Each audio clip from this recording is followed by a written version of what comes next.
ঠিক এইভাবেই নদীর পানিতে একে একে ভেসে যাচ্ছেন ৩ জন মানুষ। প্রবল স্রোতের সামনে তারা যেন খড়কুটোর মতো অসহায়। মুহূর্তের মধ্যেই নদীর পানি তাদের টেনে নিয়ে যাচ্ছে, আর তীর থেকে আতঙ্কিত মানুষ সেই দৃশ্য দেখছেন।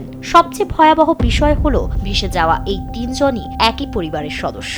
হৃদয় বিদারক এই দৃশ্যের ভিডিও ইতোমধ্যে সামাজিক যোগাযোগ মাধ্যমে ছড়িয়ে পড়েছে, আর মানুষকে মনে করিয়ে দিচ্ছে একটু অসাবধানতার কারণেই হতে পারে মৃত্যু।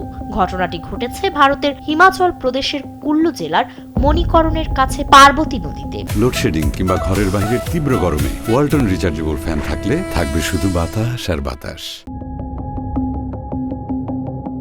ভারতীয় সংবাদ মাধ্যম আনন্দবাজারের প্রতিবেদনে বলা হয়েছে, পাঞ্জাব থেকে আসা একটি পরিবার মণিকরণ সাহেব গুরুদ্বারায় প্রার্থনা শেষে নদীর তীরে ছবি তুলতে যান। স্মৃতিবন্দী করা সেই মুহূর্তটি পরিণত হয় ভয়াবহ দুর্ঘটনায়। নদীর খুব কাছাকাছি চলে যাওয়ার পর হঠাৎ ভারসাম্য হারিয়ে একে একে ৩ জনই সোজা প্রবল স্রোতের মধ্যে পড়ে যান।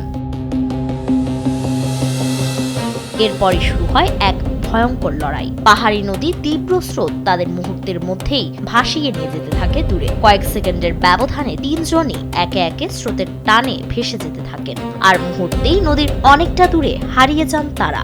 দৃশ্যটি এতটাই ভয়াবহ ছিল যে উপস্থিত অনেকেই স্তব্ধ হয়ে যান এবং মনে করেন হয়তো আর তাদের জীবিত উদ্ধার করা সম্ভব নয়।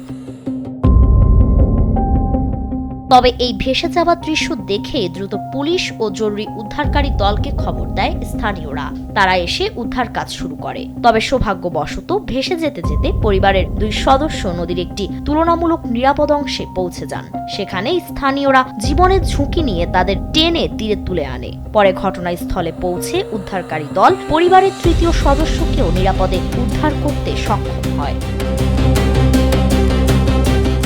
ভিডিওটি সামাজিক যোগাযোগ মাধ্যমে ছড়িয়ে পড়ার পর অনেকেই বিস্ময় ও উদ্বেগ প্রকাশ করেছেন। তাদের মতে একটি ছবি তোলার ক্ষণিকের লোভ মানুষকে কত বড় বিপদের মুখে ফেলতে পারে, এই ঘটনা তারই নির্মম উদাহরণ। কারণ পাহাড়ি নদীর স্রোত বাইরে থেকে যতটা শান্ত মনে হয়, বাস্তবে তা মুহূর্তেই জীবন কেড়ে নেওয়ার মতো ভয়াবহ হয়ে উঠতে পারে। ফারিন রহমান প্রীতি, কালবেলা।